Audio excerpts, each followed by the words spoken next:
Well, I will do very quickly. I will tell you that.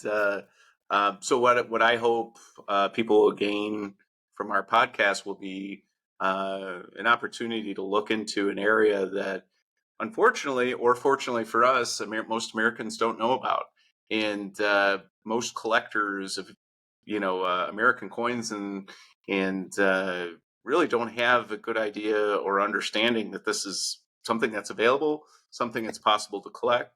It's also something that you can have graded because that gets a lot of people excited. But there's just so much that is interesting compared to the American coin collection and even more recent world stuff. I think that, even if you look at just the basic designs of American coins, they're all taken from the Greeks and the Romans, right? Uh, we just talked about the 1794 silver dollar. Isn't that Libertas on the cover? Isn't that her bust, right? And that's the same as what Brutus had, 1700 or 1800 years before, right?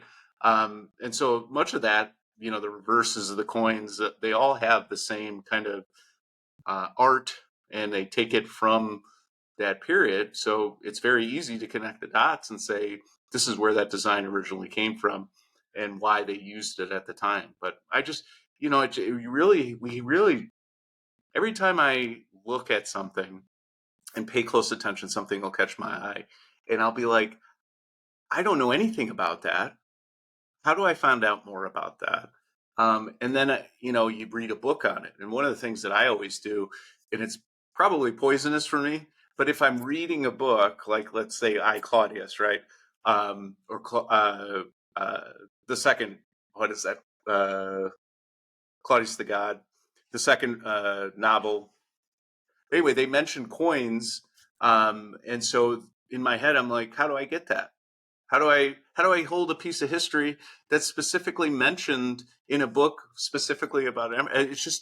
It's mind blowing. And so you can go a million different directions. I mean, if you listen to anything on Alexander the Great, there's 20 different guys that you could pick up coins on, or from that era, from that region, from that time.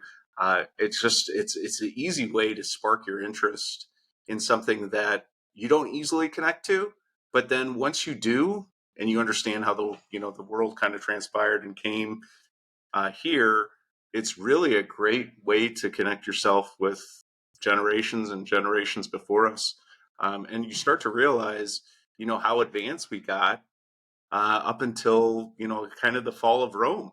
We were very advanced, and then we started to go backward and started to lose some of the things that made us very advanced.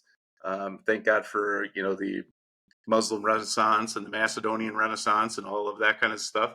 But yeah, it's an incredible turn. One of my favorite things that I always show people is I'll show them a coin of ancient Greece, and then I'll show them a medieval coin, and I'll say, look at the difference. It's Mhm. unbelievable. You would think that it's reversed, right? One time period is different than the other, but it's just mind blowing, and I enjoy it so much. And I can't imagine being, for a hobby. I've collected baseball cards, I've collected American coins, I've collected, you name it, action figures, whatever. My whole wall is like littered with Marvel stuff that I have to get out of the way for more Julius Caesar paintings or whatever. But I've collected a lot of things, and really, the honest to God truth is nothing.